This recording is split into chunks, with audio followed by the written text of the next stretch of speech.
Hi, my name is Sophie Couch, and I'm a writer and a creator. And today, I just may have raised the dead. Stick around for this project to find out how I did it. The Needleworker's Heart by Sophie Couch. Copyright December 2023. Constance was a very apt name for the girl, for she was ever constant. About the home, she was her mother's favorite. In school, she was often held up as an example to her fellow students for her deportment and effort in all endeavors. Unfortunately, not everyone could appreciate her finest quality, her namesake, her constancy. The young minister caught the eye of Constance almost from the beginning. When he was introduced by the old minister after church, the young man was more interested in conversation with the father of Constance, whom, it was remarked, was a great contributor to the church.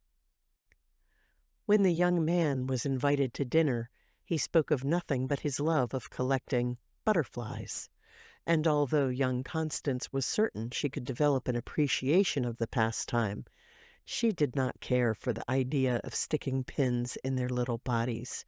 Pins were for needlework, not beautiful creatures. Her favorite pastime was needlework, and while her precision and care was appreciated by her mother and was even mentioned in the course of dinner while there was a lull in conversation with the young minister, Constance thought it would be very unlikely that the young man would ever develop much appreciation for her skill, unless it was as an aid to the piercing of small creatures on their velvet mats. And this drove her to daydream about making the tufted mats for his collection of butterflies. She imagined evenings sitting by the fireside, making precise and evenly placed, incredibly small stitches around a velvet mat, which her husband, for in this daydream Constance was married to the young minister, would praise her needlework and point it out to his friends who came to admire his many cabinets of curiosities. But the next Sunday the young minister was invited to dine at another home after the Sunday service, and at this home there lived a young girl named Victoria, who was as beautiful as her name. And the next Sunday, instead of returning to dine with the father of Constance, the minister was, quote, already engaged, unquote, to attend the father of Victoria. Then before long he was just engaged to Victoria. Of course, there should have been no expectation on the part of Constance, but as she lived up to her name, her heart was committed to the young minister from that first dinner together at her father's table.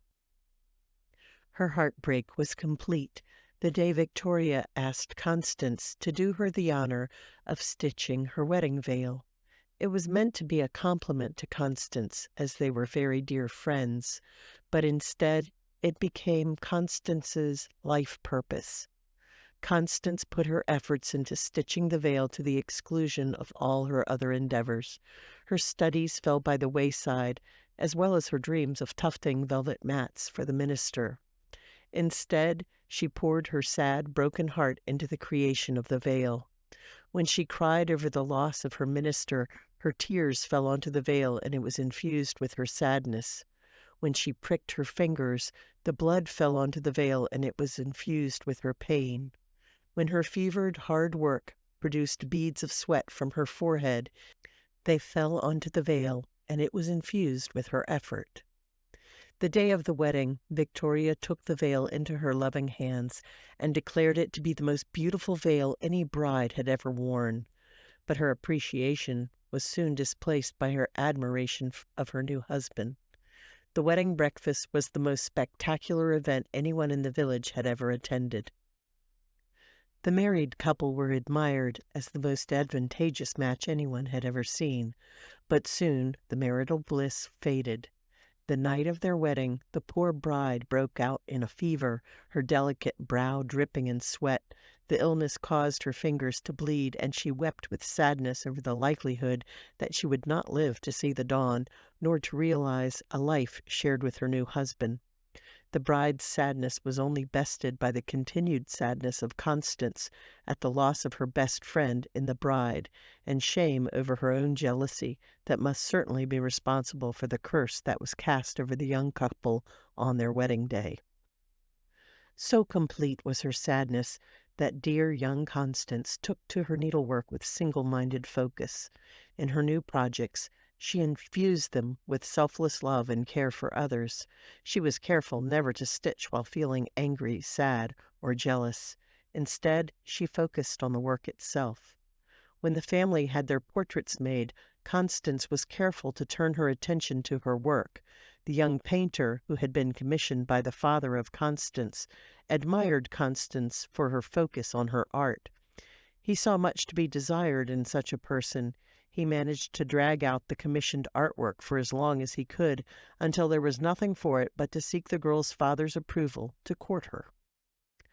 The father was very concerned for his daughter, who, since the death of her best friend, the young minister had moved on to another village after his great sadness, had scarce left her needlework.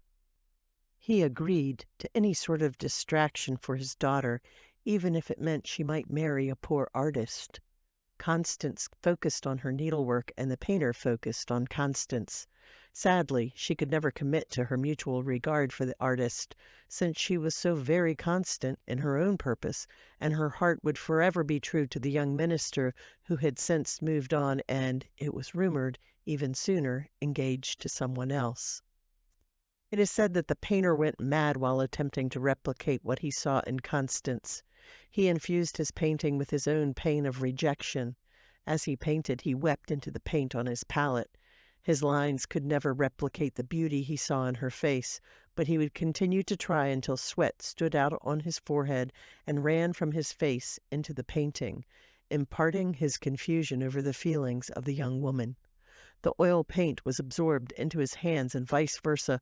The blood in his hands was transferred to the painting, until all of his love for the needleworker was infused into the painting, until he portrayed her with secrets in her expression, loss in her eyes, and her ever-present needlework in her hands.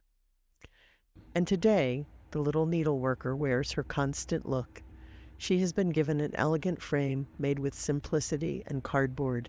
She carries a fan that hides her heart and her needlework, lest anyone else should be damaged by her wearing her heart on her sleeve. So this is what happened. I had just finished making the frame for my little needleworker, and I was working in the house. Yes, you saw, in my dining room on the rug. I was sawing and making a huge mess. It was bitter cold outside. So anyway, I was bringing the little picture, finished product, out to my office so that she could hang on the wall. And as I stepped out of the back door, I heard a little girl giggle. Now, you have to understand about where I live. It's relatively remote. We're out in the country. There's no one but old people around us. There are no children. There are no children out here. So I checked my phone thinking someone accidentally dialed me, so I'm hearing some background noise or a television or something. There's nothing on my phone, no videos running in the background. So I ignored it, and I came out to my office, and I'm a pretty good distance away from the house out to my office, so it's a little creepy, or it can be at night. So I came out to my office, and I hung the painting where you see it now, and my desk is just over there in that direction, and on the other side of this building. And I heard it again. I was sitting across the room, and I heard this little girl giggle. Creepiest thing. It's making chills go up my spine just retelling it. But there you have it. I don't know what happened, but she may have been locked in there for a while, and I think she's really happy to be out now. So I hope you enjoyed this story. Like I said, click like if you liked it. Click subscribe if you want to hear another installment and see my next project. I hope you do. It really does help. Bye.